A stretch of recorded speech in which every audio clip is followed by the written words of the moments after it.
Good morning students. हम लोगों ने मैक्स वेबर के जो Protestant ethic and the spirit of capitalism, ये इस सिद्धांत का कल हमने चर्चा करी थी।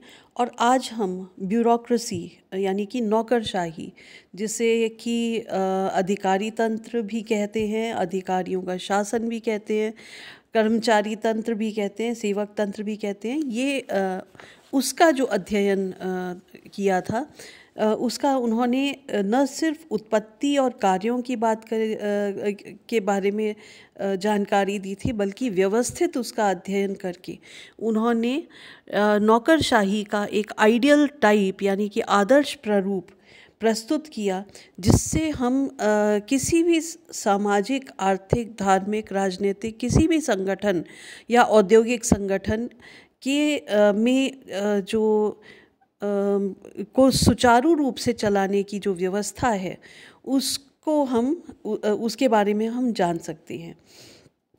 तो उन्होंने वेबर ने प्रशासनिक और पूंजीवादी अर्थव्यवस्था में नौकरशाही को एक बहुत महत्वपूर्ण व्यवस्था माना है। नौकरशाही प्रशासन की एक ऐसी विधि है जिसमें कार्यों का स्पष्ट विभेदीकरण मिलता है, यानी कि इसमें विशिष्ट योग्यता के आधार पर स्पष्ट तरीके से व्यक्तियों को चुना जाता है और अलग अलग पदों पर उनको आसीन किया जाता है और उस पद के अनुरूप उन्हें भूमिकाओं का निर्वाह करना होता है। इन पदों में एक संस्थानात्मक व्यवस्था या हायरार्की देखने को मिल सकती है। सभी अपने अपने जो सभी अधिकारी अपने अपने पद का निर्वाह उत्तरदायित्वपूर्ण भावना से करती हैं। तो ये ब्यूरोक्रेसी या ये नौकरशाही शब्द जो ब्यूरो से, फ्रांस के ब्यूरो वर्ड से आया था, इसका अर्थ है मेज़ या डेस्क। और ये जो है अधिकारियों का शासन करने की एक व्यवस्था है, जिसके माध्यम से तार्किक नियमों की व्यवस्था को लागू किया जाता है, तो क्योंकि ये रैशनैलिटी पे बेस्ड है। मैक्स वेबर ने अपनी पुस्तक एसेज इन सोशियोलॉजी, इसमें नौकरशाही की कुछ विशेषताएं बताई हैं, और इन विशेषताओं में जो महत्वपूर्ण है वो है प्रशासकीय नियम, संस्तरण व्यवस्था, साधन, लिखित दस्तावेज, प्रशिक्षण, अधिकारियों की विशेष स्थिति, कार्यालय का प्रबंध, और इसके साथ ही साथ प्रशासन के साधनों का केंद्रीकरण और कुशल व्यक्तियों का प्रशासन। ये अवैयक्तिक है और तकनीकी श्रेष्ठता इसमें होती है, और व्यवहारिक दृष्टि से नौकरशाही सत्ता स्थायी होती है। तो अब हम विस्तार से इसकी जो विशेषताएं हैं ब्यूरोक्रेसी की, नौकरशाही की विशेषताएं, उनके ऊपर बात करेंगे।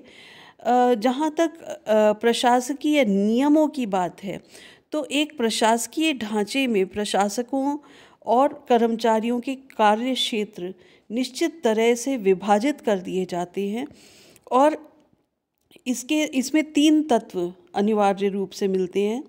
पहली बात कि प्रशासनिक तंत्र के लिए अनिवार्य नियमित कार्यकलापों को एक निश्चित ढंग से राजकीय कर्तव्यों के रूप में विभाजित कर दिया जाता है, यानी कि विशिष्ट प्रकार के कार्य करने के प्रत्येक अधिकारी के कार्यकलाप राजकीय कर्तव्य के रूप में विभक्त होते हैं।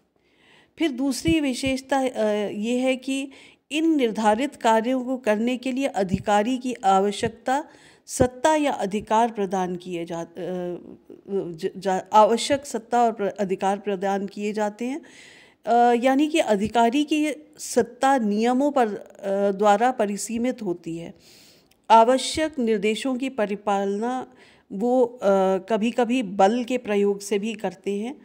और तीसरी बात कि इन कर्तव्यों के निरंतर और नियमित रूप से पालन करने के लिए एक उचित व्यवस्था होती है, और जो व्यक्ति कार्य करने की आवश्यक नियमानुसार योग्यता रखते हैं, उन्हीं को नौकरी पे रखा जाता है। तो अगर हम देखें कि सरकारी क्षेत्र में ये तीनों तत्व जो हैं वो हमें देखने को मिलते हैं। और इस ये प्रशासनिक नियमों से बंधा हुआ होता है। दूसरा है हायरार्किकल ऑर्डर, यानी कि संस्तरण की एक व्यवस्था। इसमें अधिकारी और उनकी सत्ता का एक संस्तरण देखने को मिलता है, यानी कि सत्ता का विभाजन एक निश्चित पद के अनुरूप होता है।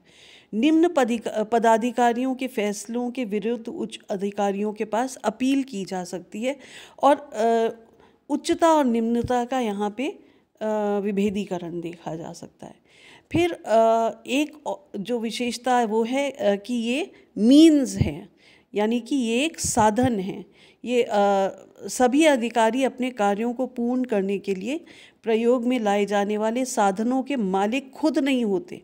सरकारी तंत्र द्वारा उन्हें साधन उपलब्ध कराए जाते हैं जिनका नियम के अनुसार प्रयोग किया जाता है, और सरकारी आय जो है वो व्यक्तिगत आय से अलग रखी जाती है।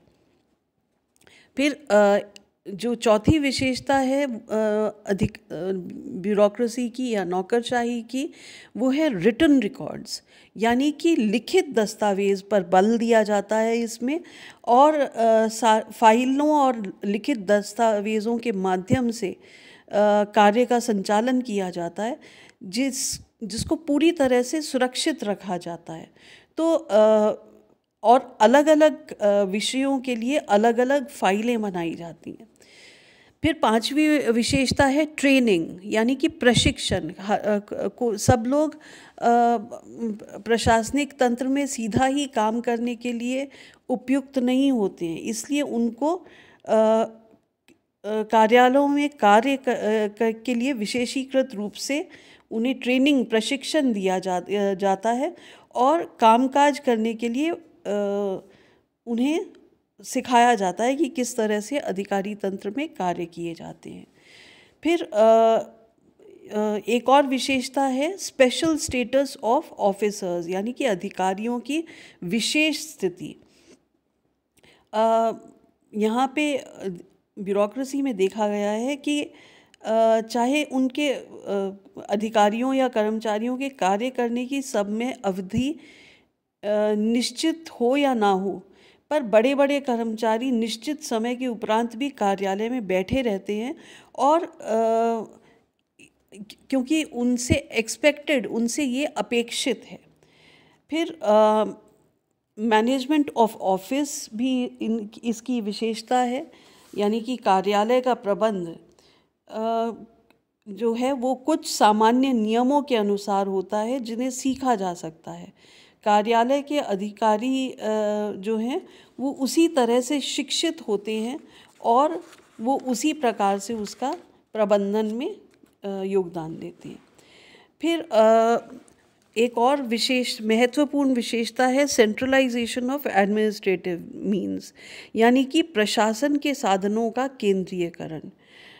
वेबर ने केंद्रीयकरण की प्रक्रिया को विश्वविद्यालय, सरकार, सेना, राजनीतिक और बड़े पैमाने पर के संगठनों में क्रियाशील बताया है, और ऐसे संगठनों का आकार जैसे जैसे बढ़ता जाता है, इन संगठनों को अलग ठीक तरह से चलाने के लिए उन्हें स्वतंत्र व्यक्तियों से छीनकर सत्ता जो है वो अन्य हाथों में सौंप दी जाती है, जो कि निष्पक्ष रूप से उसका कार्य का निष्पादन कर सके। पहले उत्पादन, प्रशासन और योग्यता सभी वैयक्तिक स्तर पर मान्य थे, लेकिन केंद्रीयकरण की प्रक्रिया से उन्हें उन्हें अलग अलग कर दिया है। फिर नवी जो विशेषता है वो एडमिनिस्ट्रेशन बाय एफिशिएंट पर्सन्स, यानी कि जो प्रशासन है वो केवल कुशल व्यक्तियों के ही द्वारा है। प्रशासन कुशल व्यक्तियों के हाथ में सौंप दिया जाता है, और उनकी सामाजिक आर्थिक स्थिति से प्रशासन पर कोई प्रभाव नहीं पड़ता। इसमें वैयक्तिक स्तर पर अलग अलग निर्णय नहीं लिए जाते हैं।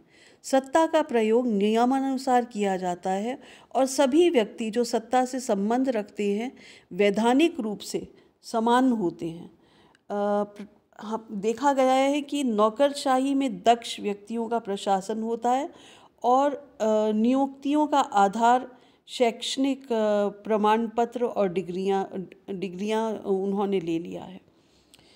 फिर एक बहुत महत्वपूर्ण विशेषता ब्यूरोक्रेसी की है, वो है इम्पर्सनैलिटी, यानी कि अवैयक्तिकता। अधिकारी किसी विशेष तथ्य पर निर्णय लेते समय वैयक्तिकता पर ध्यान न रखकर अवैयक्तिक लक्ष्यों को ध्यान में रखते हैं। मतलब सब्जेक्टिव उनको वो रैशनैलिटी नहीं होती है, बल्कि ऑब्जेक्टिव रैशनैलिटी होती है। इस प्रशासन की श्रेष्ठता की कसौटी ये है कि इसमें अधिकारी अपनी शक्ति को बनाए रखने के साथ साथ उन्हें बढ़ाने के प्रति भी हमेशा सचेत रहते हैं और अवैयक्तिक लक्ष्यों को ध्यान में रखा जाता है, तो इससे विश्वसनीयता बढ़ती है। फिर ब्यूरोक्रेसी में टेक्निकल सुपीरियॉरिटी देखने को मिलती है, यानी कि तकनीकी श्रेष्ठता। ये जो संगठन है, ब्यूरोक्रेसी जो संगठन है, वो तकनीकी रूप से तकनीकी दृष्टि से श्रेष्ठ होता है, क्योंकि यहाँ इसमें लिखित प्रलेखों का ज्ञान, निरंतरता, विवेक, कार्य संचालन की सार्वभौमिकता इत्यादि जो है वो इस्तेमाल होती है, जो प्रशासन के अन्य तरीकों के तुलना में बेहतर होती है और ये अधिक सफल होती है। ब्यूरोक्रेटिक अथॉरिटी जो है वो स्टेबल होती है और व्यवहारिक दृष्टि से नौकरशाही सत्ता स्थायी है, यानी कि स्थायी, वेबर इसे स्थायी और अविनाशी बोलते हैं। नौकरशाही संगठन की निरंतरता बनी रहती है और आज के समय में जब सार्वजनिक मामले कुशल प्रशिक्षण, विशेषीकरण और प्रशासनिक कार्यों के संबंध पर टिके हुए हैं, इसमें नौकरशाही अपना कार्य बहुत बेहतर तरह से कर पाती है। तो नौकरशाही जो तंत्र है वो इसमें प्रशासनिक नियम होते हैं, सत्ता का विभाजन होता है, लिखित फाइल होती हैं, प्रशिक्षण की एक व्यवस्था होती है, कानून के अनुसार कार्य किया जाता है और पदाधिकारी अपनी पूरी क्षमता के साथ कार्य करते हैं। अब नौकरशाही में अधिकारियों की भी कुछ विशिष्ट स्थिति होती है। जैसे कार्यालय का काम अधिकारियों के लिए एक पेशे की तरह होता है, क्योंकि कार्यालय में कार्य करने के लिए उन्हें प्रशिक्षण दिया जाता है। इसके लिए प्रतियोगी परीक्षाएं पास करनी पड़ती हैं और जैसे आरपीएससी है, यूपीएससी है, या आप किसी भी प्राइवेट ऑर्गेनाइजेशन में भी अगर आप जॉब करते हो, बैंक के लिए भी प्रोबेशनरी ऑफिसर या जो ये सारी जो परीक्षाएं पास करनी होती हैं और उसके बाद ट्रेनिंग होती है। इन योग्यताओं के आधार पर ही अधिकारियों की स्थिति निर्धारित होती है और नौकरशाही जनरली जो है वो एक सुरक्षित जीवन के बदले में ईमानदारी के साथ प्रबंध के उत्तरदायित्व को ग्रहण करता है और कार्य के प्रति ईमानदार होता है। नौकरशाही में अधिकारियों की व्यक्तिगत स्थिति जो है वो उसके बारे में हम जो कह सकते हैं कि कर्मचारियों को साधारण लोगों की तुलना में अधिक सामाजिक प्रतिष्ठा, यानी कि उनका सोशल स्टेटस थोड़ा बेहतर होता है। दूसरी बात कि निम्न श्रेणी के पदाधिकारियों की नियुक्ति उच्च पदाधिकारियों द्वारा की जाती है और उन्हें उच्च अधिकारियों के अधीन कार्य करना होता है, उनकी आज्ञा का पालन करना होता है और आवश्यक परीक्षा पास करने के बाद निम्न अधिकारी उच्च पदों को भी प्राप्त कर सकते हैं। तो कभी कभी पदाधिकारियों का चुनाव उनकी तकनीकी योग्यता के आधार पर नहीं होकर उनकी पूर्व सेवा के आधार पर भी होता है। नौकरशाही जनरली एक मतलब नौकरशाही में नौकरी जनरली स्थायी देखने को मिलती है, मतलब परमानेंट जॉब होती है, परमानेंट नियुक्ति होती है और यहाँ इसमें एक स्थान से दूसरे स्थान पर या एक विभाग से दूसरे विभाग में स्थानांतरण भी किया जा सकता है और कर्मचारियों को सुरक्षा प्रदान करने की कानूनी व्यवस्थाएं भी होती हैं कि वो कुछ विषम स्थिति में अगर वो कुछ डिसीजंस लेते हैं तो उनको सेफगार्ड्स भी होते हैं कि वो उनके उसकी वजह से, डिसीजन की वजह से उन्हें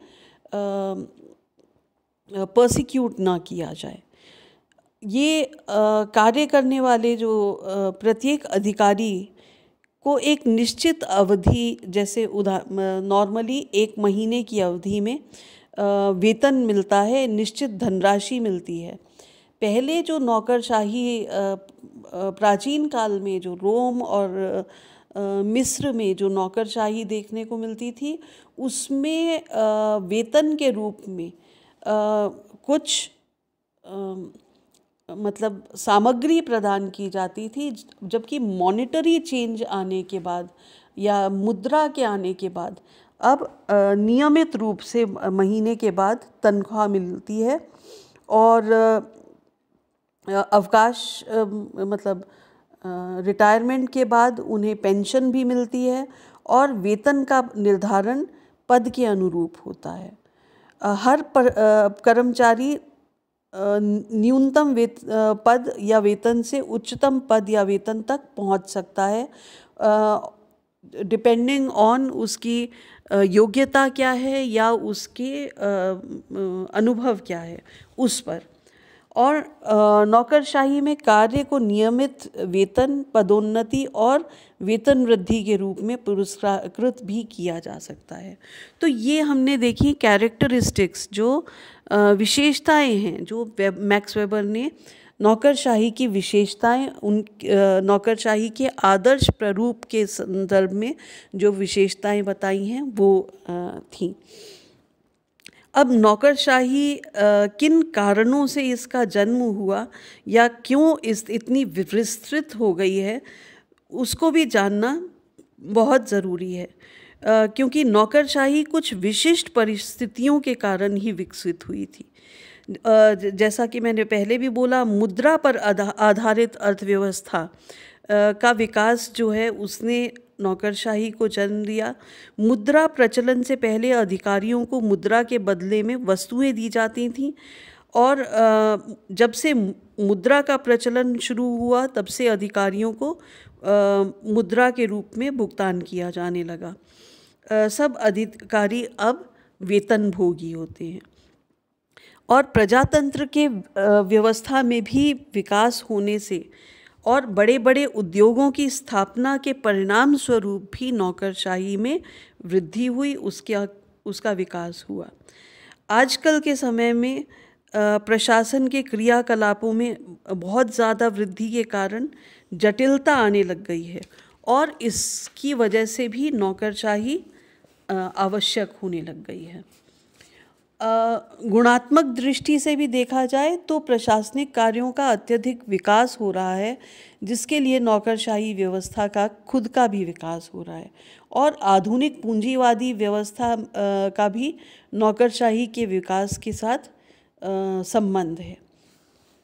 अब परमानेंट कैरेक्टरिस्टिक्स क्या होती हैं ब्यूरोक्रेसी की, यानी कि स्थायी लक्षण क्या हैं। नौकरशाही जो तंत्र है या ब्यूरोक्रेटिक जो सिस्टम है, एक बार इसके स्थापित हो जाने के बाद इसको दोबारा से हटाना, इसे पूरी तरह से हटाना बिल्कुल मुश्किल या असंभव ही समझ सकते हैं। जो व्यक्ति एक बार भी इस व्यवस्था का अंग बन जाता है वो उसे छोड़ नहीं पाता और कानूनों को पालन करना उसका स्वभाव बन जाता है। ये तंत्र एक प्रकार से शक्तियों के संबंधों का समाजीकरण करता है और सशक्त साधन बन जाता है। नौकरशाही एक साधन है जो सामुदायिक क्रिया के रूप में सामाजिक क्रिया पर विवेक और कुशलता के साथ कार्य करता है। नौकरशाही के कुछ एडवांटेजेस भी हैं, कुछ डिसएडवांटेजेस भी हैं, यानी कि कुछ इसकी लाभ भी हैं और कुछ इसकी नकारात्मक परिणाम भी हैं। हम लोग इनकी पहले सकारात्मक परिणामों की बात करेंगे और फिर उसके बाद हम इसका क्रिटिकल इवैल्यूएशन यानी कि आलोचनात्मक मूल्यांकन करेंगे। तो नौकरशाही तकनीकी की दृष्टि से अन्य संगठनों की तुलना में ज़्यादा श्रेष्ठ है, क्योंकि इसमें गति, स्पष्टता, फाइलों का ज्ञान, निरंतरता, स्वेच्छा, स्पष्टता, कठोर अधीनस्थता, संघर्ष की कमी और एकता देखने को मिलती है, जिससे इसको एक विशिष्ट प्रशासन मिलता है। इसमें विषय विशेषज्ञ होते हैं जो कार्य का निष्पादन बिल्कुल निष्पक्ष रूप से करते हैं, और नौकरशाही संगठन का कानून से भी संबंध होता है, क्योंकि औपचारिकता, समानता और योग्यता की परख विशेष गुण होते हैं जो कानून में भी पाए जाते हैं और नौकरशाही में भी पाए जाते हैं। तो इसके द्वारा सामाजिक आर्थिक विषमताओं को समाप्त भी किया जा सकता है, क्योंकि नौकरशाही संगठन के विकास के कारण ही परंपरागत जो सामाजिक आर्थिक भिन्नताएं हैं उनमें भी कमी आती है, क्योंकि कोई भी व्यक्ति जो योग्य व्यक्ति जो अपनी डिग्रियां और परीक्षा पास करता है वो इस अधिकारी तंत्र में भाग ले सकता है। तो जो असमानताएं थीं जो पहले के समाज में, वो कम हो जाती हैं। नौकरशाही व्यवस्था के परिणामों को पाश्चात्य देशों के संदर्भ में वेबर ने देखा और उनका उपयोग किस दिशा में हो रहा है ये भी जानने की कोशिश करी। इस तंत्र को बहुत शक्तिशाली मानते हुए वो कहते हैं कि ये इसमें पदाधिकारी विशेषज्ञ होते हैं और इस कारण राजनीतिक और आर्थिक सभी संगठन इसको अपनाने के लिए विवश होते हैं। ये व्यावसायिक श्रेष्ठता को बनाए रखता है और नौकरशाही तंत्र के परिणाम आर्थिक, सामाजिक, राजनीतिक, प्रशासनिक और सांस्कृतिक सभी पक्षों को में स्पष्ट रूप से देखने को मिलते हैं। आधुनिक बड़े बड़े पूंजीवादी उद्योग या धंधे या जो बड़े बड़े कारखाने हैं या बहुत बड़े बड़े जैसे चेन्स हैं, चाहे टाटा है या अंबानी, वो सब कहीं ना कहीं नौकरशाही उनमें प्रचलित है और ये प्रजातंत्र के व्यवस्था के परिणाम स्वरूप ही नौकरशाही का विकास हुआ था।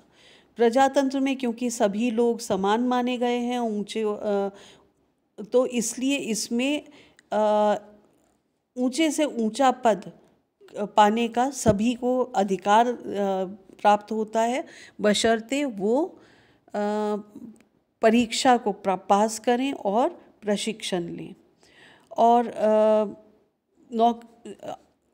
आधुनिक समाज के आर्थिक विकास में जो नौकरशाही है उसका आधार विवेक है, यानी कि रैशनैलिटी है। वेबर ने इस विवेक पर या रैशनैलिटी पे बहुत ज़्यादा बल दिया और वेबर के जो विशेषीकरण के संप्रत्यय का महत्वपूर्ण प्रयोग नौकरशाही व्यवस्था में देखने को मिलता है। नौकरशाही व्यवस्था को वेबर की विवेकी क्रिया यानी कि रैशनल एक्शन का सबसे उच्च उदाहरण माना जाता है, क्योंकि विवेकी क्रिया में साधन, लक्ष्य, नियम और तथ्य आदि को प्रमुखता दी जाती है, जो इस तंत्र की भी विशेषताएं हैं, यानी कि ब्यूरोक्रेसी की विशेषताएं हैं। इसमें अविवेकपूर्ण दमन को समाप्त किया है और वेबर ने नौकरशाही संगठन के प्रकार्यात्मक पक्ष को यानी कि फंक्शनल एस्पेक्ट पर भी जोर दिया है और वो कहते हैं कि विशेषज्ञता, निष्पक्षता, विश्वसनीयता और कार्य कुशलता इसकी विशेषताएं हैं। पर जब हम दैनिक जीवन में ब्यूरोक्रेसी देखते हैं तो उसके कुछ हमें प्रकार्य भी देखने को मिलते हैं या डिसफंक्शंस भी देखने को मिलते हैं।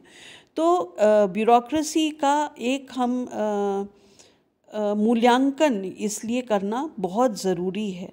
रॉबर्ट मर्टन ने social theory and social structure में इन्हीं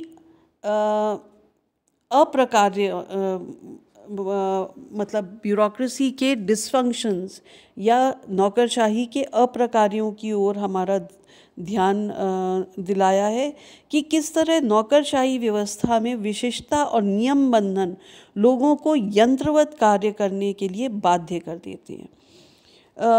नौकरशाही की आलोचनाएं बहुत स्तरों पर की गई हैं और इसमें बहुत जो है प्रमुख रूप से ये है कि ये ट्रेंड इनकैपेसिटी को जन्म देता है, ऑक्यूपेशनल साइकोसिस और डिफॉर्मेशन को जन्म देता है, स्ट्रक्चरल मतलब ये इसमें बहुत ज़्यादा एम्फेसिस होता है कंफॉर्मिटी पे यानी कि समरूपता पर। फिर इसमें फ्लेक्सिबिलिटी का अभाव है, मैकेनिकल वर्क है, फॉर्मल सिस्टम है, रेड टेपिज्म है, ट्रेडिशनलिज्म है, डिपार्टमेंटलाइजेशन है और लैक ऑफ इंटरेस्ट और इनएफिशिएंसी जो है वो ब्यूरोक्रेट्स में देखने को मिलती है। और साथ ही साथ ये रिसर्च पर आधारित नहीं है। तो इनका अब हम विस्तार से इनके बारे में बात करेंगे, इन आलोचनाओं की विस्तार से बात करेंगे। वेबलन ने बात करी है प्रशिक्षित अयोग्यता की। वो कहते हैं कि विशिष्टता और नियम बंधन लोगों को की योग्यता को अवरुद्ध कर देते हैं, यानी कि अधिकारी की क्षमताएं उसकी कमियां बन जाती हैं। प्रशिक्षण प्राप्त निपुण और योग्य व्यक्ति जो कभी सारे कार्यों को सफलतापूर्वक कर सकता था, अब जो है वो केवल परिस्थितियों में कुंठित हो जाता है और इसलिए इसे ट्रेंड इनकैपेसिटी कहते हैं। दूसरी तरफ ऑक्यूपेशनल साइकोसिस या ऑक्यूपेशनल डिफॉर्मेशन, विकृति, व्यावसायिक विकृति या व्यावसायिक मनस्ताप, ये वॉर्नट ने इसके बारे में बताया है।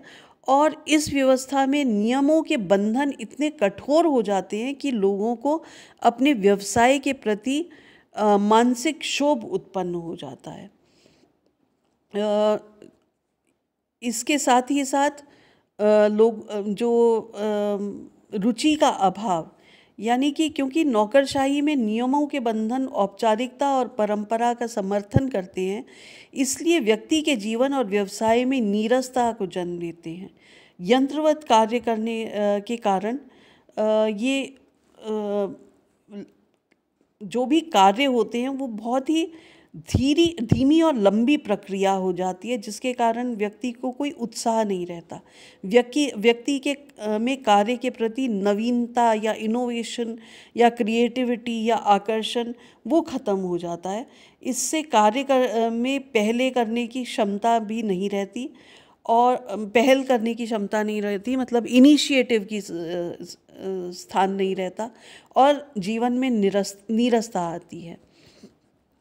फिर नौकरशाही एक फॉर्मल सिस्टम है, यानी कि औपचारिक व्यवस्था है और इसमें औपचारिकताओं पर ध्यान केंद्रित रहता है, जिसके कारण कार्य की गति बहुत धीमी हो जाती है, समय और पैसे का भी दुरुपयोग होता है और विशिष्ट परिस्थिति मतलब कोई अलग समय के ज़रूरतों के अनुसार वो तालमेल नहीं बैठा पाते हैं, क्योंकि कभी कभी बड़ी बाधा का सामना करना पड़ता है, लेकिन नियमों के बंधनों की औपचारिकता जो है वो परिस्थितियों में समझौता नहीं करने देती।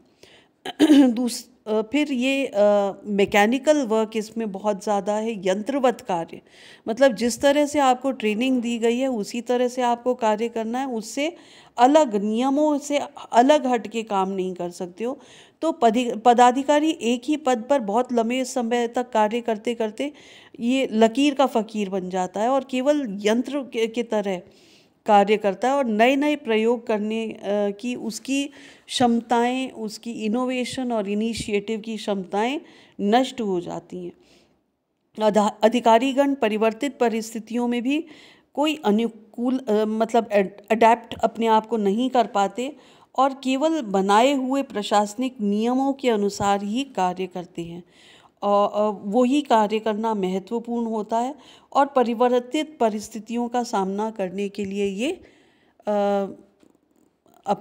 असमर्थ होते हैं।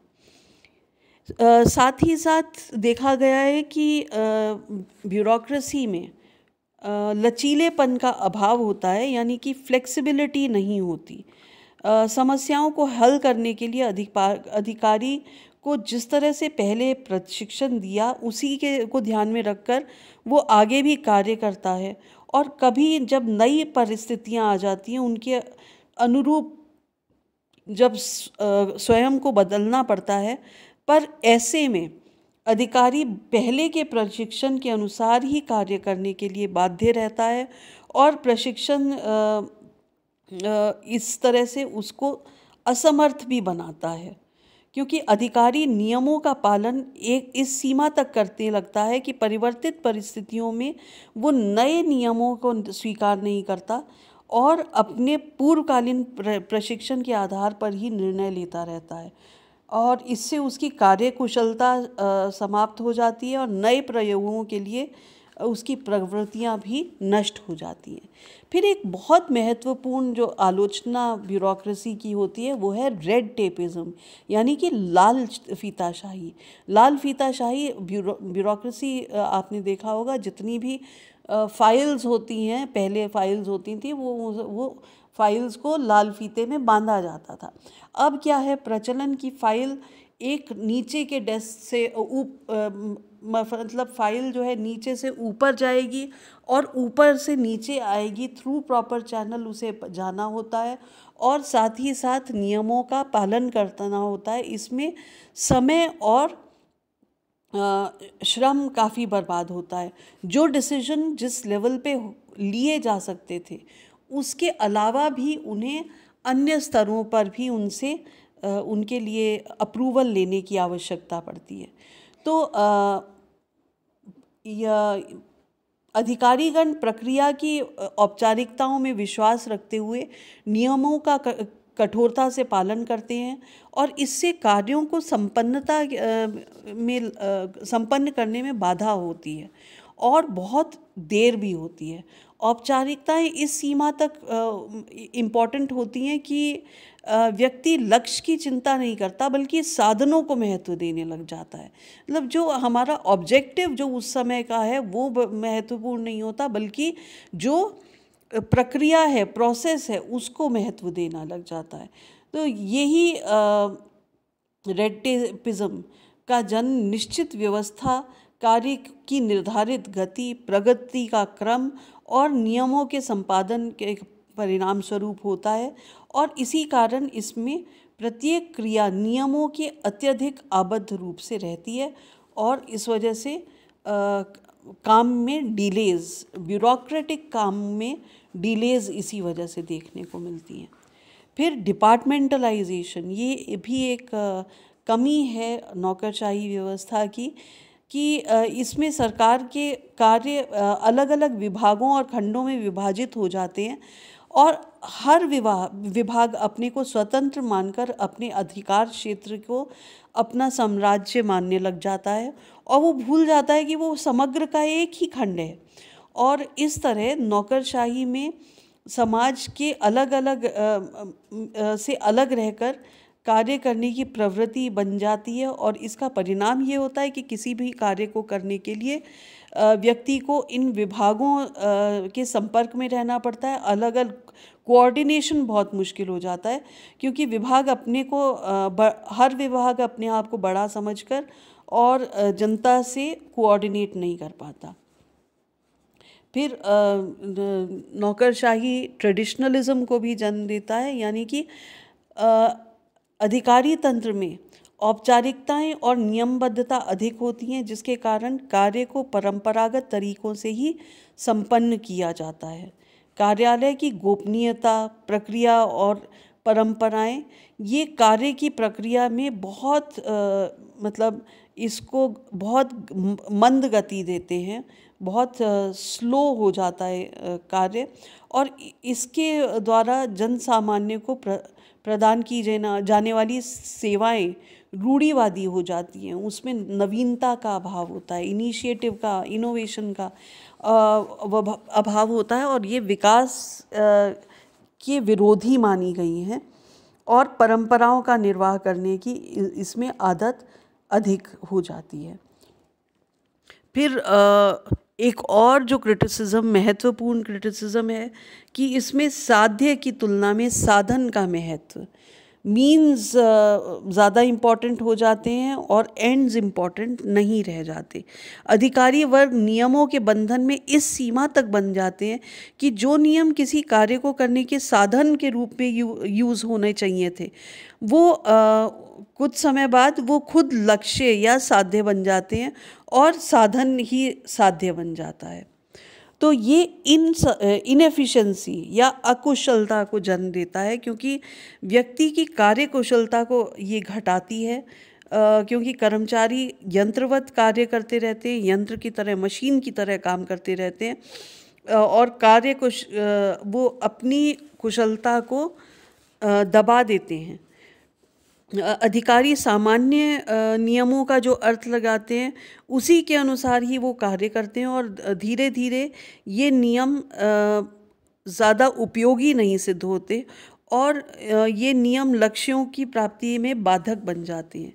लेकिन अधिकारीगण इस अकुशलता को नहीं जान पाते, और इस तरह नौकरशाही नई स्थितियों या विशिष्ट स्थितियों में अकुशलता उत्पन्न करती है, इनएफिशिएंसी उत्पन्न करती है।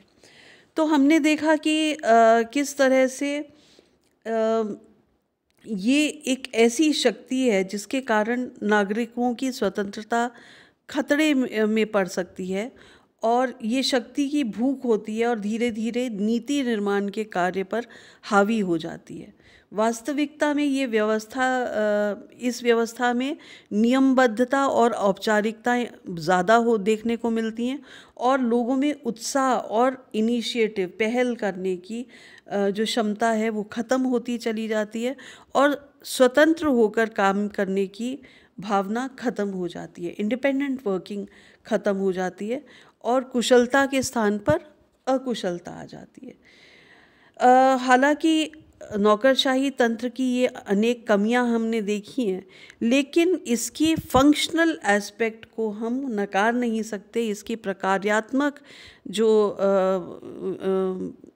महत्व है उसको हम नहीं नकार सकते, क्योंकि ये सामाजिक आर्थिक क्षेत्रों में इसके माध्यम से पर्याप्त सहयोग दिया गया है, और ये व्यवस्था मौलिक रूप में विवेक पर आधारित है, और इसमें सामाजिक, आर्थिक, प्रशासनिक और राजनीतिक सभी क्षेत्रों में अपना अपूर्व योगदान दिया है।